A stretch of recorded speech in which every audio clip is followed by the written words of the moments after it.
누가복음 24장 36절에서 53절의 말씀으로 우리에게 주시는 하나님의 말씀이 함께 은혜 받기 원합니다. 예수님께서는 십자가에 달려 돌아가셨지만 죽은 지 사흘 만에 다시 살아나셨습니다. 하나님께서 예수를 죽음의 권세에서 살리셔서 부활의 첫 열매가 되게 하셨습니다. 이제 예수님은 부활하셔서 제자들을 찾아오십니다. 엠마오로 내려가던 두 명의 제자에게 예수님은 함께 동행하시면서 그들에게 말씀을 가르쳐 주시고 말씀을 깨닫게 하셔서 예수님이 부활하신 것을 알게, 또 예수님이 부활하신 것을 믿게 하셨습니다. 이제 그들이 눈이 열려서 예수님인 것을 알게 되었을 때에 예수님은 그들에게 보이지 아니하셨다라고 말씀합니다. 이제 그들이 다시 예루살렘으로 가서 사람들과 이야기할 때에 예수님이 다시 살아나셨다, 그와 같은 것을 말할 때에 36절에 이렇게 말합니다. 이 말을 할 때에 예수께서 친히 그들 가운데 서서 이르시되 너희에게 평강이 있을지어다 하시니, 그 말을 하고 있는 중에 예수님께서 그들 가운데 나타나신 거예요. 그리고는 말씀하기를 너희에게 평강이 있을지어다 라고 말씀하시니까 제자들이 놀란 것이죠. 왜냐하면 예수님께서는 갑자기 나타나셨다가 또 갑자기 사라지셨다가 지금 예수님이 부활하시고 난 뒤에 제자들에게 나타나시는데 갑자기 나타나서 그들과 얘기하시다가 또 갑자기 예수님의 모습이 사라지니 지금 제자들이 놀랄 수밖에 없는 것입니다.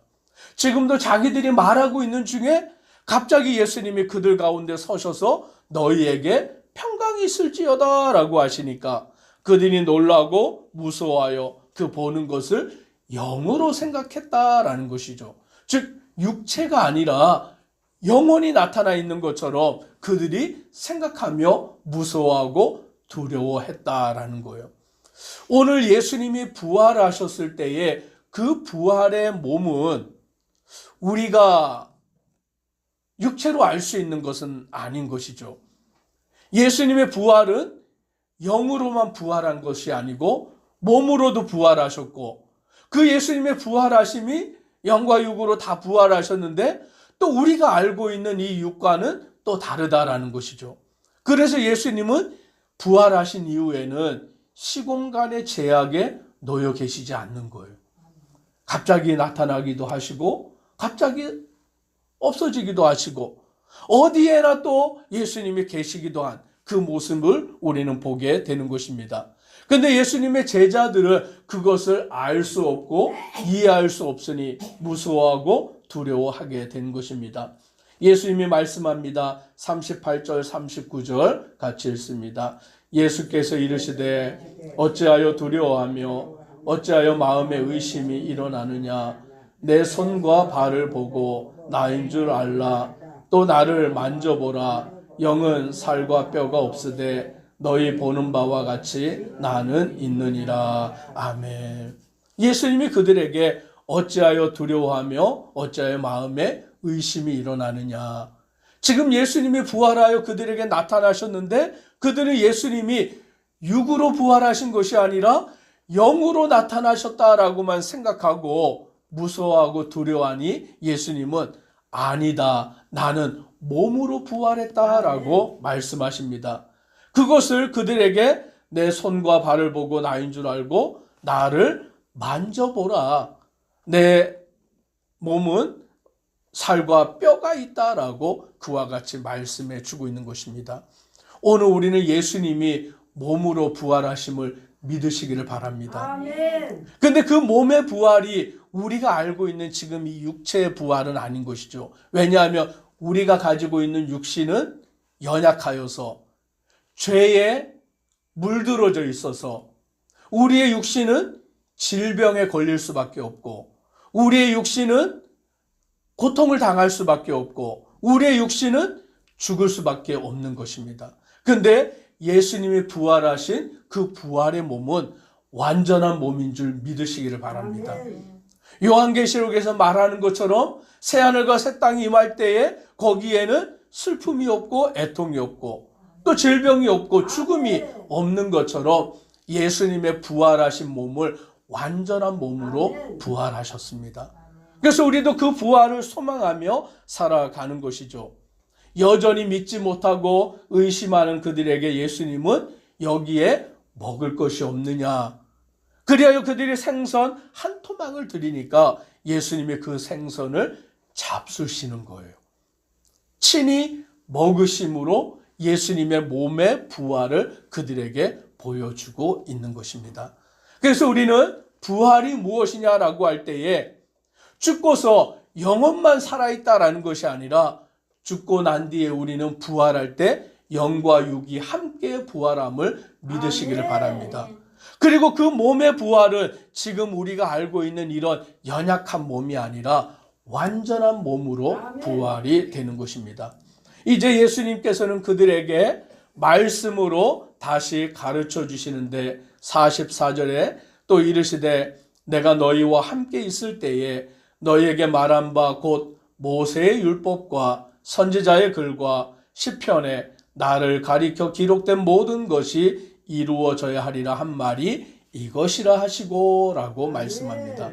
즉 예수님은 모세와 선지자들의 글, 또 시편의 다윗의 글, 즉 구약의 모든 성경의 말씀이 누구를 가리키고 있느냐라고 할 때 예수님을 가리키고 있고, 예수님을 향하여서 말씀한 그 모든 것이 다 이루어져야 하리라, 다 성취되어야 하리라, 즉 예수님이 오셔서 그것을 다 성취하셨다라고 말씀하십니다.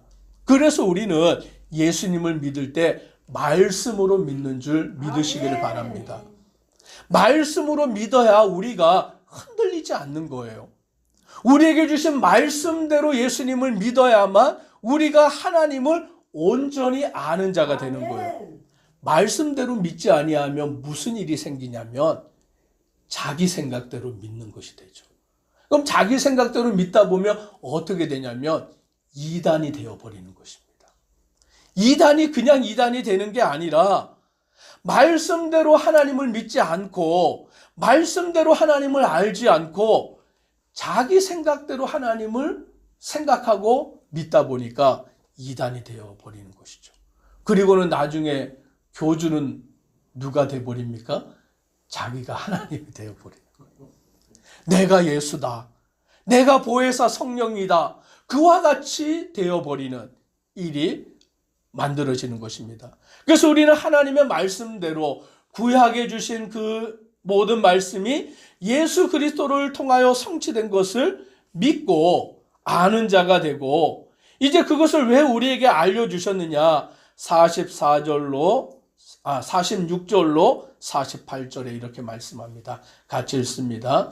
또 이르시되 이같이 그리스도가 고난을 받고 제3일에 죽은 자 가운데서 살아날 것과 또 그의 이름으로 죄사함을 받게 하는 회개가 예루살렘에서 시작하여 모든 족속에게 전파될 것이 기록되었으니 너희는 이 모든 일의 증인이라. 아멘. 오늘 성경은 예수 그리스도가 고난을 받고 3일에 죽은 자 가운데서 다시 살아날 것임을 말씀해 주셨고, 예수님은 그 말씀을 성취하셨고, 이제 우리에게 무엇이 주어졌냐면 그의 이름으로 죄사함을 받게 하는 회개가 누구의 이름으로요? 예수님의 이름으로. 예수의 이름으로 죄사함을 받는 거예요. 오늘 죄사함은 다른 사람을 통하여 받는 게 아니라 예수 그리스도의 이름으로 죄사함을 받는 것입니다. 예수의 이름으로 죄사함을 받게 하는 회개가 예루살렘에서부터 시작하여서 어디까지 전파가 됩니까? 모든 족속에게 전파될 것이라 라고 말씀해 주셨습니다. 성경에 그렇게 기록이 된 거예요. 예수의 이름으로 죄사함을 받게 되는 회개가 예루살렘에서부터 시작하여서 모든 족속에게 전파될 것이 기록되었는데, 이 모든 일의 증인이 누구인 것입니까? 우리다라고 말씀하는 거죠. 아멘. 저와 우리 성도님들이 이것의 증인이 된 거예요. 아멘. 예수님이 우리를 위해서 이 땅에 오시고, 예수님이 십자가에 죽으시고, 예수님이 사흘 만에 다시 살아나셨고, 누구든지 예수의 이름으로 죄 사함을 받고 예수를 믿음으로 구원받는다라는 것이 오늘 우리가 믿는 자가 되고, 먼저 믿은 자로 이제 우리는 증인이 되어서 아멘. 이 복음을 전하는 자가 되었다라고 말씀해 주고 있는 것입니다. 그래서 예수님은 49절에 볼지어다 내가 내 아버지께서 약속하신 것을 너희에게 보내리니 너희는 위로부터 능력으로 입혀질 때까지 이 성에 머물라 하시니라. 아멘. 약속하신 것을 너희에게 보낸다. 여기서 약속하신 것이 무엇입니까? 성령님이죠. 보혜사 성령님을 우리에게 보내시겠다 약속하셨고, 이 성에 머물러 있어라. 그래서 그들은 예루살렘에서 전심으로 기도할 때에 오순절날 성령의 강림의 역사가 나타나는 줄 아멘. 믿으시기를 바랍니다. 이제 예수님은 제자들을 축복하시고 그들을 떠나 51절에 보니까 하늘로 올려지시니라고 말씀합니다. 예수님이 승천하시는 거예요. 이제 예수님은 부활의 몸을 제자들에게 보이시고 난 뒤에 40일이 되어서 예수님은 승천하여 하늘로 올려지셨다라고 말씀하십니다. 예수님은 이제 승천하셨습니다. 그런데 승천하시면서 우리에게 무엇을 약속하셨다고요? 보혜사 성령을 보내겠다라고 약속하신 거죠. 이제 저와 우리 성도님들에게는 누가 임하여 계시냐면 성령 하나님이 임하셔 계시는 줄 믿으시기를 바랍니다. 성령 하나님은 각 심령의 마음속에 한 사람 한 사람의 마음속에 임재하여 계시는 줄 믿으시기를 바랍니다. 그리하여 우리는 예수님을 믿고 주를 섬길 때에 우리 안에 계시는 성령님으로 충만하여 주의 길을 따라가는 믿음의 성도 되기를 간절히 소망합니다. 아멘. 기도드리겠습니다. 사랑의 하나님, 하나님의 그 크신 은혜와 그 사랑에 감사합니다. 우리를 사랑하시고 우리를 죄 가운데서 구원하시기 위하여 하나님은 독생자를 이 땅에 보내셨고, 예수님은 구약의 말씀을 성취하시기를 위하여 친히 인간의 몸으로 이 땅에 오시고 십자가의 고난을 당하시고 죽은 지 사흘 만에 부활하시고 부활의 몸을 제자들에게 보이시고 승천하셨습니다. 이제 우리는 예수님의 부활을 증거하는 성도로 살아가는 믿음의 성도 되도록 은혜 더하여 주옵소서. 예수님 이름으로 기도드리옵나이다. 아멘.